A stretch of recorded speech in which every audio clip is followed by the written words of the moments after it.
বেসরকারি খাতের United commercial bank ইউসিবির সাথে একীভূত হচ্ছে দুর্বল আর্থিক ভিত্তির ন্যাশনাল ব্যাংক।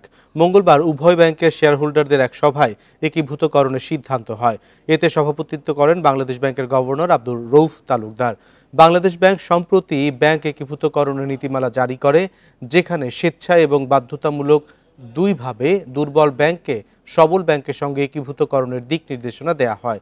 সোমবার কেন্দ্রীয় ব্যাংকের মধ্যস্থতায় সিটি ব্যাংকের সঙ্গে রাষ্ট্রীয় মালিকানাধীন বেসিক ব্যাংক একীভূত হতে সম্মত হয়।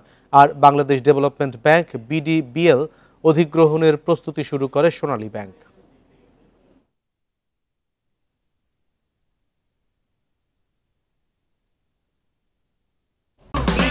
এই ঈদে দেশ জুড়ে কেনাকাটার ফুর্তি হবে শুধু বিকাশে, সাথে ডিসকাউন্ট কুপন, ইনস্ট্যান্ট ক্যাশব্যাক।